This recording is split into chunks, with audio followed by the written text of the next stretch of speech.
Daniel chapter 11, verse 32. Daniel 11, 32. Those who do wickedly against the covenant, he will corrupt, he will pollute with flattery. But the people who know their God, they shall be strong and do what? Yes. The people, the word know is the word yada. Is the word the people that perceive, that have come to understand, that have a knowledge of, that are knowledgeable. They perceive God. They understood God. The New Living Translation said they will resist the enemy. They will refuse to quit. Amen. Amen. The Amplified Bible said they will prove themselves strong and they will do great exploits. In other words, where others are stopping, they will advance. I know you belong to that camp. So heaven has prepared the way for you to take what belongs to you. And I see you from this month walking in unending exploits in the name of Jesus. I said last week that everyone born of God is born an overcomer. And by divine heritage, you are destined to live a victorious life. Amen. Thanks be unto God who gives us the victory. Thanks be. He gives us, not that he gave us one victory in 5 years. Continuous victory. That is our heritage. So your days of failure, they have come to an end. Amen. God, through Jesus Christ, recreated you and I, not for trouble, but for unending exploits. God did not give birth to a child so that that child can be failing. There is no child of God that's supposed to be a football for the devil to kick around. We are supposed to be the one kicking the backside of the devil. He said, you will what? He said, you will bruise his head. That's not only Jesus. It applies to everyone that will ever believe in Jesus. We are to bruise the head of Satan. Amen. Amen. That doesn't sound like people that Satan is kicking around. Amen. That is why I know your story is changing from today. Because the day an eagle knows who she is, that is the day that eagle will stop working with chickens. From today, may your understanding be open. You will no more accommodate defeat. Something will turn on your inside and you will refuse defeat. In the name of Jesus.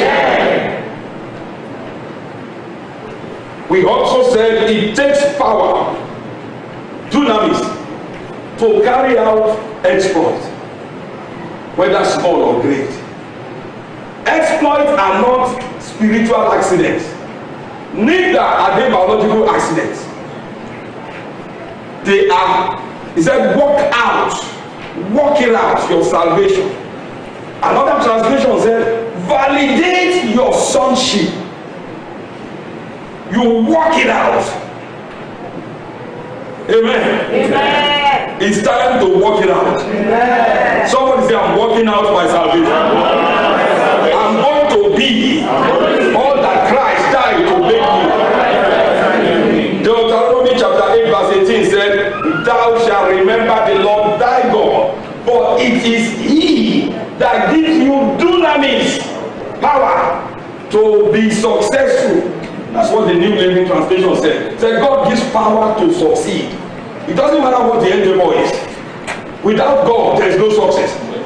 That doesn't mean Satan cannot come like something that looks like success. But there is no enduring success without God. Amen. Amen. There is always what we call the law of forced use in the Bible.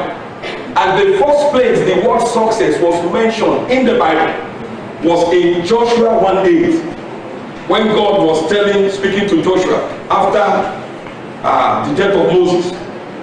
He said, this book of the law shall not depart from your mouth, but you shall what? Meditate in it day and night, that you may observe to see. So it takes seeing what God is saying before you can do what God has said. Until you see it, you can't do it. He said, for then you, not God, shall make your way prosperous, and you shall have success, good success. Another translation said, you will make wise decisions, which will make you successful. So success is tied to decisions. Success is not like an apple that just falls down from a tree. No, success has to do with decisions you make. And the starting point is, I refuse to be labeled a failure. That's where it starts. I refuse to fail from now on. Without that decision first, there's nothing else that can happen. You have to come to a place where you say, this must be the last failure that I experienced in my life. From now on, if God said I'm a winner, then I have to win. I am going to win. Amen. You see, Satan does not understand anything about power. You can't dialogue with him. You can't bargain with him. You can't make a league with Satan. You have to exercise power for him to get out of your affairs. So to make exploit takes power. If not, Satan will deny you what belongs to you. But I'm looking at successful people.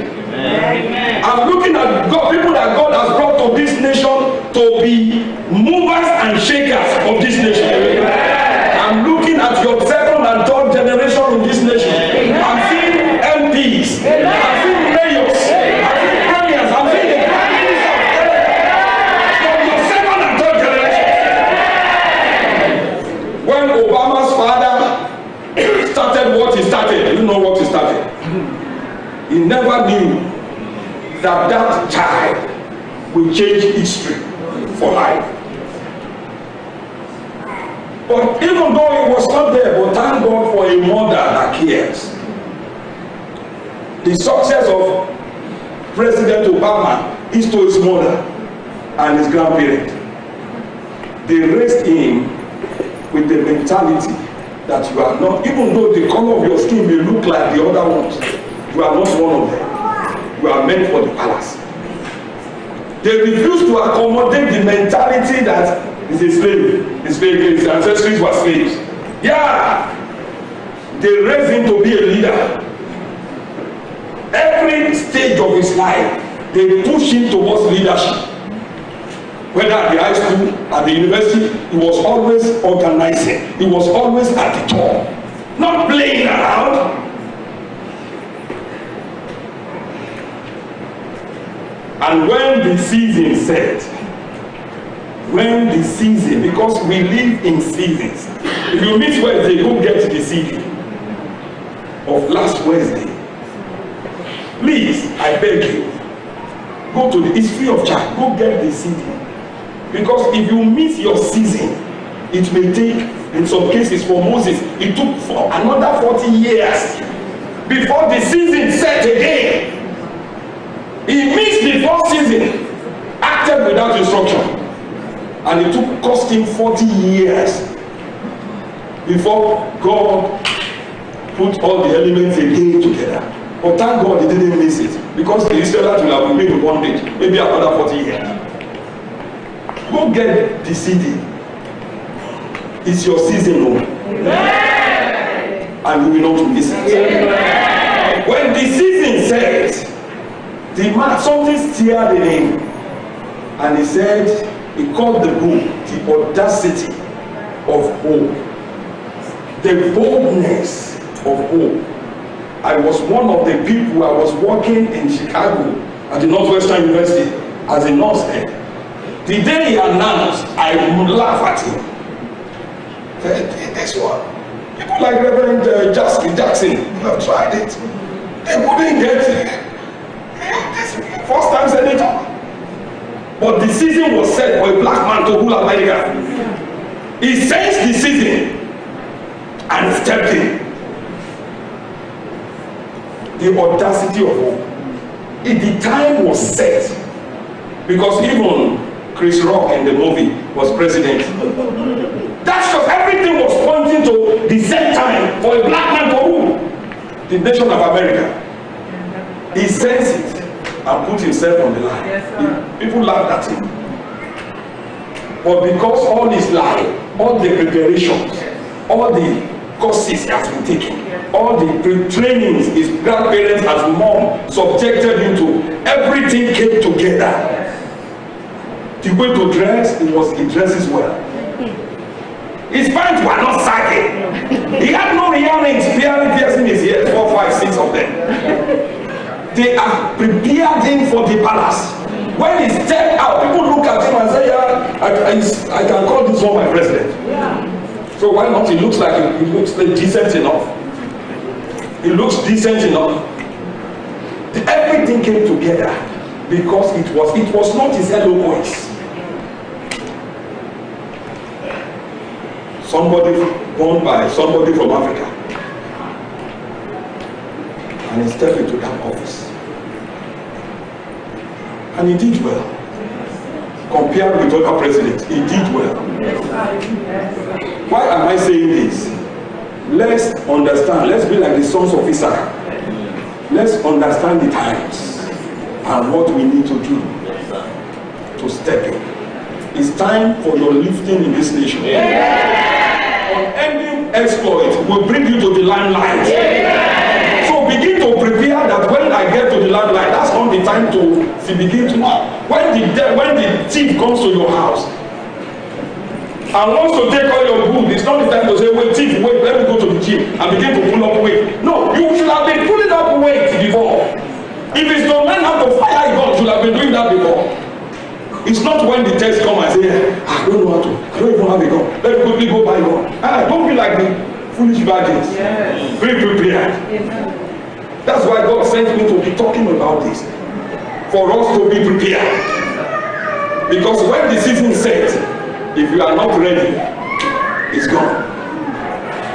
Joseph was ready. Yes, when the season set, they brought him to the palace. He was well dressed, he was ready. Daniel was ready. Be ready. Somebody say, I will be ready. My season is setting. I am preparing myself. I will do what it takes to step into my season. In the name of Jesus. I mentioned 2 vital things needed, 2 vital components of unending exploit. Last week I talked about the first one, the most important one is the Holy Spirit. I spoke about the person of the Holy Spirit and the ministry of the Holy Spirit. We must know that the Holy Spirit is not a thing, something told me. No. He is the third person of Trinity. I gave us, you missed that service, get the CD or go on YouTube, Faith Chapel channel, or go to the website, go to catch up with us. Because today I'm going to talk about the second thing. Hallelujah. Hallelujah. Are you ready? Yes, sir. The second vital component to unending exploit, I'm starting today, I can't finish it today anyway, is revelation knowledge. Is what? Revelation knowledge. The reason why I put the word revelation is important. I just don't want to say knowledge. So you go to school and get all the degrees. That's not what I'm talking about. I'm talking of knowledge that are revealed from heaven. Knowledge that are acquired from the Word of God. Things that are instilled in you by the Spirit of God. Those are, you see, the word revelation is the word apocalypse. That means to unveil what was covered up. The things of God were covered up. The Bible says the secret things belong unto God. But the things that are revealed belongs unto us and to our children, that we may do the works of God.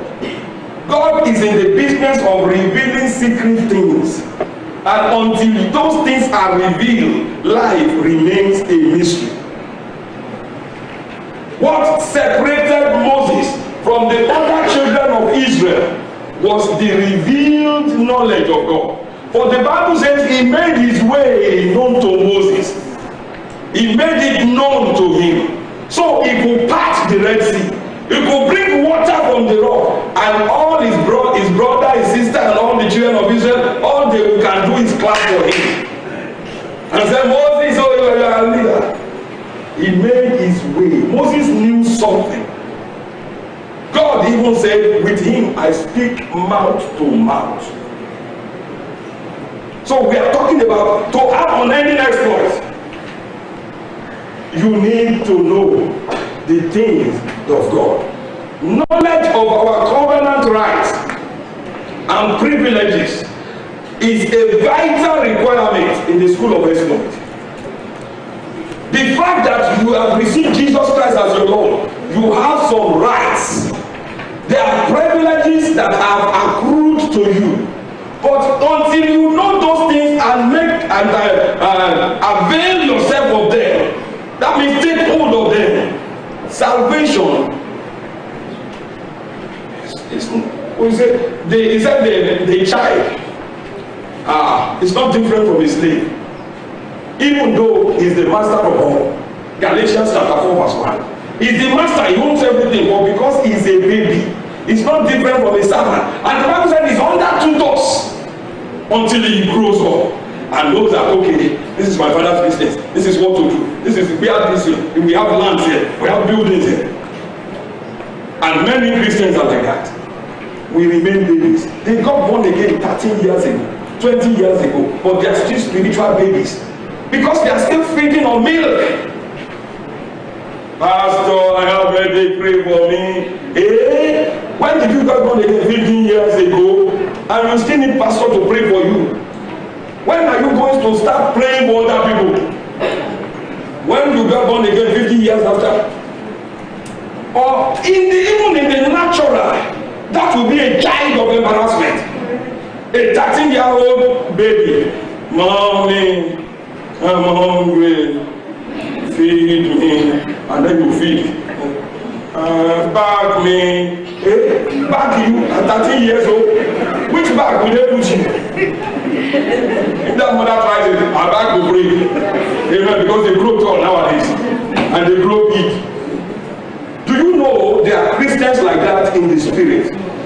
Why? Because they are not pursuing knowledge. See what I'm saying? Let's go to Hosea chapter 4. God will help me to stop somewhere. Because I'm looking at, is it, are we 1 hour forward or 1 hour backwards? Are you sure this is not 2 hours? Okay, alright. Hosea chapter 4 verse 6. Verse 6. I'm going to stop. This is final closing. My people are destroyed. What did God say? Whose people? God's own people. The people he loves and cares about. But he said they are destroyed. Why? Why? How did they get there? Because what did they do? It was a choice. It's not that God didn't send teachers. God has always, the Bible said he has spoken in the time past through prophets and priests and prophets and teachers. Even in the last time, he's been speaking to us through his son. But because they rejected it, they refused it, they have no time. They were too busy. He said, because you rejected knowledge of me and the things I provided. You ask people to come to church, they think pastor is just looking for people to show up so he can collect offering. Honestly, if you don't come to church, I don't suffer for it. I feel some pain because you will not be where you need to be. Things that should be happening to you will not happen. But you are not helping me. You are helping your tomorrow and your children's future. So when I am concerned that you are missing church, I am concerned that you are missing out on knowledge. And without knowledge, the devil will stop you. He will stand in your way. And because you don't know what you have, you will give in to him. You will say, this is your cross. It's my destiny. It's my destiny. Hey, this is how it happens in our family.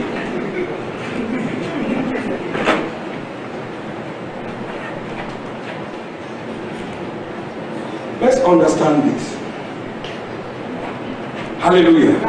He said, because you reject knowledge, I will also reject you from being priest to me. Because you have forgotten my word. There is a group that rejects, there is another group that think little of the word. He said, because you have forgotten. You didn't keep my word. He said in Proverbs chapter 4, he said, keep them in the center of your heart. He told Joshua, you shall meditate. The word in this book must never leave your mouth. You want good success? You want to succeed in following Moses? This is it. Talk about this, think about this, speak this, and good success will follow you. He didn't tell them to go and stay on the mountain and fast for 60 days and be loaded with power. Amen. Amen. Knowledge, the Bible said in Samuel, 1 Samuel, it said God is a God of knowledge. God is a God of knowledge. By him, he weighs your action emanating from your knowledge. You know something, then you can step up and do something. It takes knowing something to do something. Hallelujah. Hallelujah. He said the same thing through prophet Isaiah 5:13. Oh Lord, help us. He said, therefore my people, you see, he said his people again are gone into captivity. They are locked up, their future, their destiny, their breakthroughs locked up because they have no knowledge. They are honorable men, people that should be ruling them. They have become famished, they are dried up, they are thirsty. And so what happened? Look at verse 14, that should make all of us to cringe. He said, therefore, hell has enlarged itself and is swallowing them up because they lack knowledge. That should make you to say, no, from today I will pursue knowledge of God and what he has provided, because I don't want to be swallowed up by hell. That's why I said, you are not helping me. I'm sorry for yelling at you. This is not my usual style of preaching. I'm a loving, soft pastor.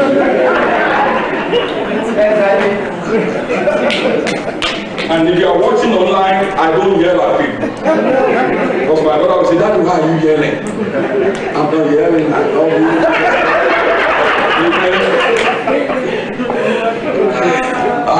When I went there, I discovered I was yelling. Hallelujah. I'm sorry for yelling at you. Will you forgive me? I have no biblical right to yell at you. Amen? But I have a desire in me that will catch up to these things. Please, the future is great. Where God wants you is better than you can imagine. But we must pursue knowing this God, because you can't get the best of God if you don't study God. If you don't move close to me, how will you know the things I have for you? You need to get close to me, and then I'll begin to reveal to you, you know what? I intend to give you a car in 10 years time, but I'm going to give you now. You said, really? Yeah. Why? Because you spend time. You don't know anybody until you begin to spend time with them. The same thing with God. You don't know God and what he has provided until you begin to spend time, to value the time spent with them. Years and a few years ago, not years and years ago. It makes sense now to me how I will call in sick when I was not sick, so I can be at church. The pastor didn't ask me to call in sick. He knew I had to work to pay my bills. But I will call in sick so that I can be at church. Every event, like Pastor Dayo said, Monday to Sunday, every day at church, for years and years. It's only when we can squeeze, then we go and work. He said extra shift, time and a half, or at times double. It's a holiday. I will dodge, I will not go, so that I can come and do ushering job at church, so that I can hear the word of God, so that I can pray. I didn't know that I will find myself as a pastor? What if I didn't learn those things? Who will teach me now? You don't know the future that God has for you. But every day, it creates opportunity for you to prepare for that future. If Joseph never went to the prison, he would never know how to rule a nation. Because in a nation, it's not only good people that are there. There are other good people too. Hardcore people. If he does not know how to manage a single household, how can he manage a whole nation? So God allowed him to be sold into slavery, into the house of a wealthy man. If he's not faithful with money, will Pharaoh commit the wealth of a whole nation to him? But because he has proved faithful in the house of Potiphar, when the wealth of Pharaoh committed his wealth to the hand of a stranger, and he did not steal Pharaoh's money. He himself told his brothers, he said, God has made me a God to Pharaoh. Pharaoh was older than him. But Pharaoh will not do anything without asking for Joseph's advice. He proved faithful in little. They sent him to jail. He refused to be beaten. If not, he would have, the day he met his brothers, he would have beheaded all of them. But he cried. He said, you guys, they were even afraid, they were lying to him. He said, our father told us, don't kill us, so just forgive us. He said, hey, you guys don't know what you're talking about. You meant it for evil. God meant it to be a training ground for me. He used it to prepare me for where I am now. You will not miss yourself. Let's rise on our feet. I wish I can go further today, but we have some other things to do apart from preaching. Amen. Amen. Hallelujah. Those things are important too. But the word is also important. Hallelujah. Hallelujah. Hallelujah. It's a new day for you. Amen. From this month forward, your dominion will know no end. Amen. From this day forward, you will emerge a man or a woman of amazing breakthroughs. Amen. God's desire is for us to be a reference point. He wants to make us a reference point. Somebody people refer to. Is there a God? Yeah, I know there is. Yes, there is. How did you know? Look at the King Wally. Amen. If you know him 5 years ago, 10 years ago, and you know him now, you know there is God. Yeah. Right in my front is somebody that when he's going home, not the Kewali, he crawled to his own house, sleep with shoe and everything. Regular visitor to Sugar Daddy. But today, you have to drive him out of the church. You have to tell him, go home. You wouldn't leave home. You have an idea what I'm talking about?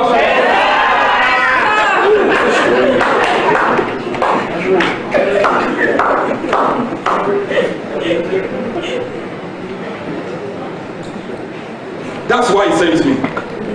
Because of you.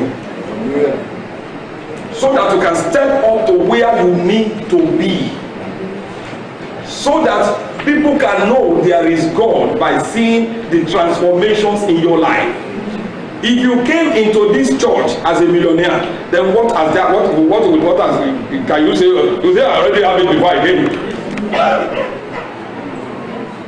But when your account was red and you came in, or you were 419 before, and you came in, or you have waited 20-something years for a PR card, and you have done all the permutations.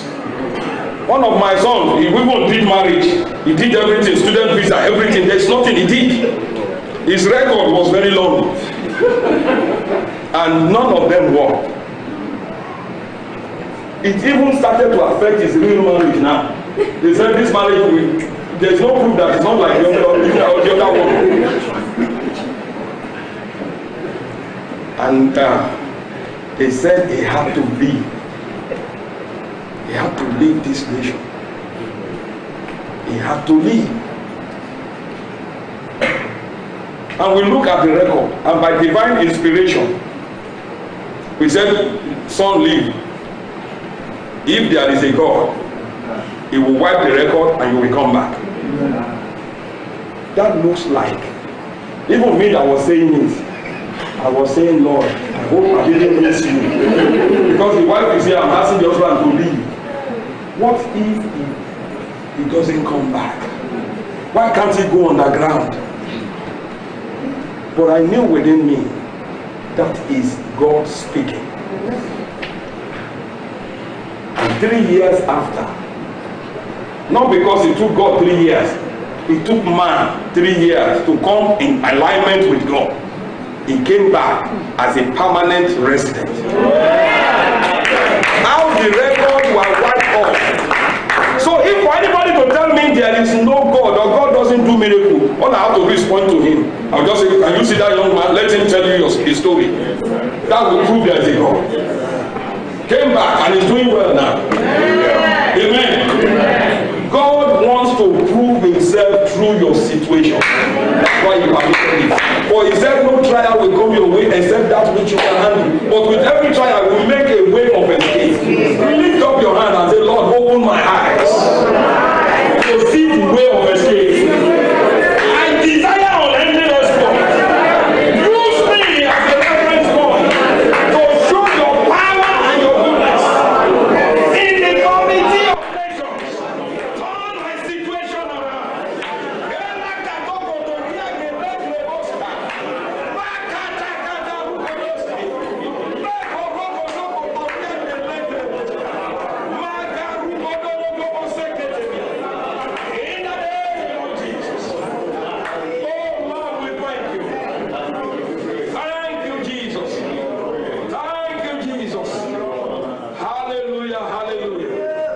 Blessed be your holy name. I can tell you stories. One of my big brothers here, I won't go into details, but he's been sneaking out of this country for like 2-3 times. And the devil put his PR application. They approve it, but he just put it in the cooler. But every time we pray to heaven, God said, there is grace, he will get it. He came to this church 2010.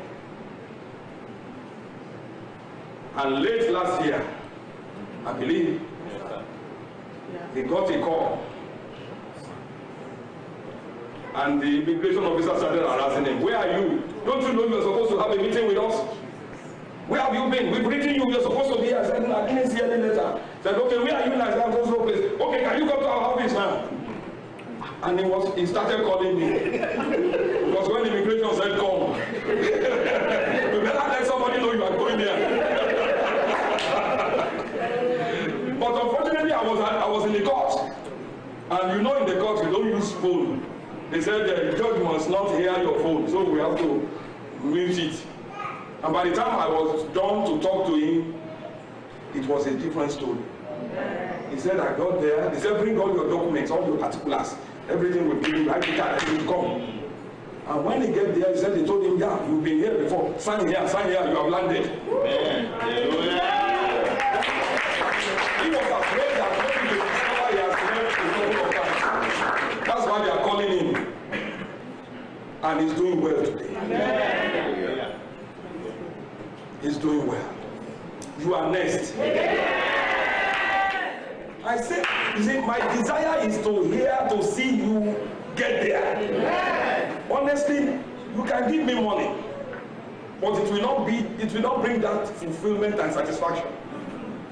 It is when you get there and you stand to say, I am there, that brings tears to my eyes. You will get there. You will get there. God did not bring you to this church so that you can remain the same. He brought you here to beautify your life. To bring a transformation that hell cannot deny. That you are an instrument for Jehovah God. That shall be your story. from this day forward. Amen. I release the blessing of God over you. Amen. That which He called me to do and graced me to do, I call you blessed. Amen. Even this week, I challenge situations in your life. Amen. I challenge them in the name of Jesus. Amen. I take my place like Peter and John, and I say unto somebody,